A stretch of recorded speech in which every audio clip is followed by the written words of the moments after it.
सास वर्सेस बहू जादुई साड़ी। एक बार एक गांव में सविता कविता नाम की सास बहू रहती थी। उन दोनों का आपस में बिल्कुल नहीं जमता था। जब देखो तब मैं अच्छी हूँ यही कहते रहते थे। एक दिन कविता का पति सुरेश कविता के पास आकर, कविता, बताओ मैं तुम्हारे लिए क्या लाया हूँ। क्या मेरे लिए नया पति ले आए हो क्या? ऐसे चिढ़ाते हुए कहती है। उस पर सुरेश, तुमसे मैं शादी करके ऑलरेडी मर रहा हूँ ना, और दूसरे का कत्ल करना जरूरी है क्या?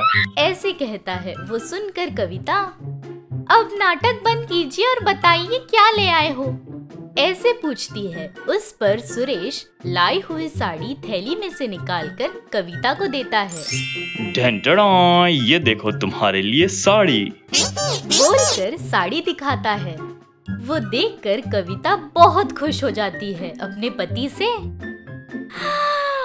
ये साड़ी मेरे लिए, आहा, आप मुझसे कितना प्यार करते हैं जी। साड़ी पसंद आई? हाँ जी, बहुत प्यारी है। वैसे इसकी कीमत कितनी है जी? दाम का क्या है, तुम्हें पसंद आया ना, वही 10,000 है। अरे बताइए ना, कितने की है ये साड़ी? ऐसे फिर से पूछने पर सुरेश अपने मन में, ये क्या हर बात पर साड़ी का दाम पूछ रही है। ठीक है, खरीदे दाम से ज्यादा ही बोलूंगा, सिंपैथी मिलेगी। ऐसे सोचकर कविता से, बस 10,000 की है, ऐसे कहता है। कविता चौंक जाती है। वो साड़ी 10,000 की है सोचकर बहुत खुश हो जाती है। वाह, आप कितने अच्छे हो जी, मेरे लिए आपने 10,000 की साड़ी ले आई है, आप बहुत ग्रेट हो। ऐसे सुरेश की तारीफ करती है। वो सुनकर सुरेश बहुत खुश होता है। कविता से, अरे तुम मेरी इतनी तारीफ क्यों कर रही हो कविता? ऐसे शर्माता रहता है। तब कविता सुरेश से, अच्छा जी, अपनी माँ के लिए आपने कोई साड़ी नहीं लाई? तुम कितनी अच्छी हो कविता, तुम्हारे लिए साड़ी लाया तो पूछ रही हो माँ के लिए लाया या नहीं। तुम एक अच्छी पत्नी ही नहीं, एक अच्छी बहू भी हो। ऐसे तारीफ करता है। उस पर कविता, मेरी तारीफ बंद कीजिए, सासू माँ के लिए साड़ी लाए या नहीं? नहीं रे, इस बार नहीं जमा, अगली बार माँ के लिए जरूर ले आऊंगा, ऐसे कहता है। वो सुनकर कविता और खुश हो जाती है अपने आप से। हाय, मेरी सासू माँ को रुलाने का अच्छा मौका है। ऐसे बोलकर तुरंत अपनी सास के पास जाकर, सासू माँ, देखो आपके बेटे ने मेरे लिए साड़ी ले आई है। ये 10,000 की साड़ी है। क्या हुआ, आपके लिए कोई साड़ी नहीं ले आए? वैसे भी क्यों ले आएंगे? वो जितना प्यार मुझसे करते हैं आपसे कहाँ करते हैं? ऐसे चिढ़ाकर बोलती है। वो सुनकर सविता को बहुत गुस्सा आता है। कविता सविता से ऐसे कहते हुए सुनकर सुरेश डर जाता है।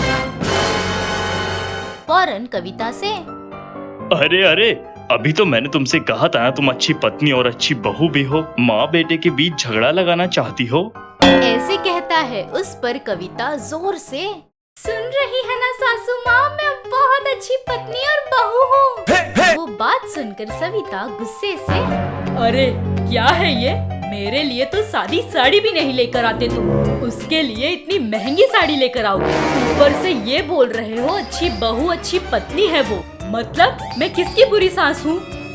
राजू जी की दूसरी बीवी अच्छी है, मतलब पहली बीवी खराब ही है ना सासू माँ।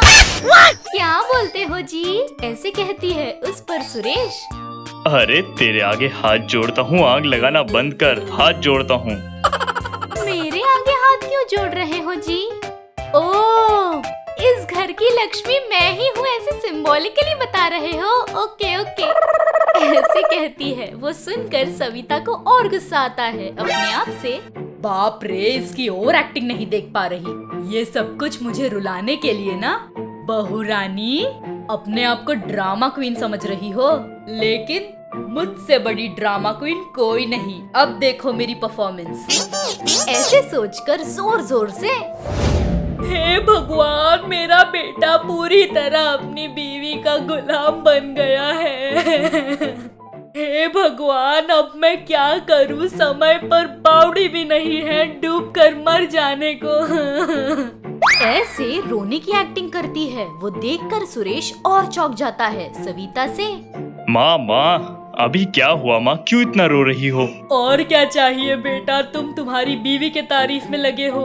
वो अच्छी बीवी है, अच्छी पत्नी है, तो फिर मैं कौन हूँ? बचपन से तुम्हें पाल पोस कर बड़ा किया, मुझसे जरा भी प्यार नहीं करते ना। क्या माँ इतनी अजीब बातें कर रही हो?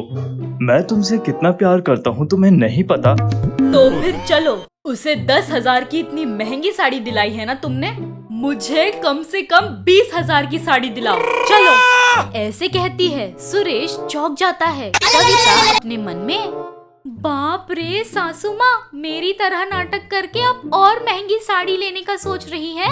अब देखो मैं क्या करती हूँ। ऐसे मन में सोचकर सुरेश से, सुनिए जी, अगर आप सासू माँ के लिए 20,000 की साड़ी लाएंगे तो मुझे 30,000 की साड़ी चाहिए। वो सुनकर सुरेश का माइंड ब्लॉक हो जाता है। तुरंत सविता, तो फिर मुझे 40,000 की साड़ी चाहिए। मुझे 50,000, 60,000, 70,000, 80,000, 90,000, 1,00,000। वो सब सुनकर सुरेश गुस्से से, बाप रे बस करो बस। ये सारी प्रॉब्लम इस साड़ी की वजह से है ना?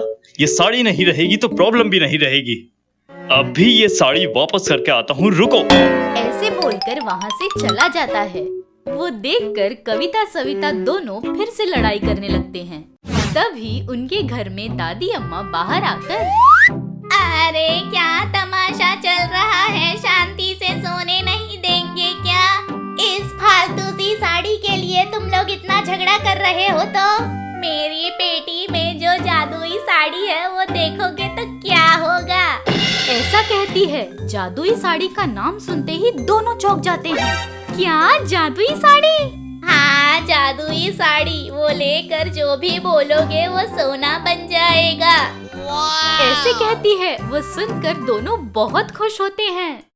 दोनों जल्दी से दादी के कमरे में जाकर वो पेटी में से साड़ी निकालते हैं। दोनों वो साड़ी पकड़कर मुझे चाहिए कहकर झगड़ा करते हैं। अरे छोड़, ये साड़ी मेरी है, पहले मैं आई थी यहाँ। पहले कौन आया ये नहीं सासू माँ, यहाँ पर पॉइंट ये है कि किसके हाथ में साड़ी लगी। अरे तुम किससे बात कर रही हो पता है? सविता हूँ, सविता। सविता है तो क्या हुआ, फालतू। यहाँ पर कविता है, कविता। बोलकर फिर से झगड़ते हैं।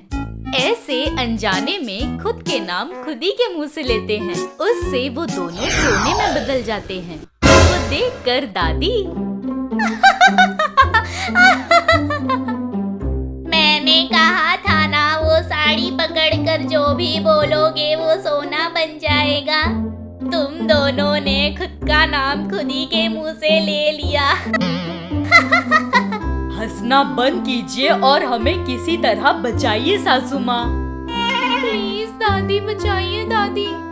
ऐसे दोनों गिड़गिड़ाते हैं। तभी वहाँ सुरेश आता है। उनको ऐसे देखकर चौंक जाता है। तभी दादी सारी बातें बताती है। वो सुनकर सुरेश, हश दादी, इन्हें ऐसे ही रहने दो, नहीं तो हमेशा झगड़ा ही करते रहेंगे। अरे आज से हम झगड़ा नहीं करेंगे, हमें बचाओ। हमें अकल आ गई जी, हमें इंसान बना दीजिए, आज के बाद कभी झगड़ा नहीं करेंगे। ऐसे कहते हैं। उस पर दादी अपनी मैजिक स्टिक से उन्हें फिर से इंसान बना देती है। उस दिन से कविता सविता मिलकर बहुत प्यार से रहते थे। लेकिन वो बस सुरेश के घर पे रहने तक। सुरेश के ना होने पर वो लोग फिर से झगड़ा शुरू करते थे। चाहे जो हो जाए, हमारी कविता सविता बिल्कुल नहीं बदलेंगी। आप सबको प्रणाम। मैं आप सबकी मनपसंद सास हूँ। हाय, और मैं आप सबकी चहेती बहू हूँ। अब से आप लोगों का मन बहलाने के लिए और आप लोगों को खुश करने के लिए हम महा टीवी के साथ आप लोगों से मिलने आ रहे हैं। तो अब देर किस बात की, अभी हमारे चैनल को सब्सक्राइब कीजिए। नोटिफिकेशन के लिए घंटी बजाना ना भूलिए। आपको सास पसंद है या बहू पसंद है, कमेंट्स में जरूर लिखिए। देखते रहिएगा महा टीवी।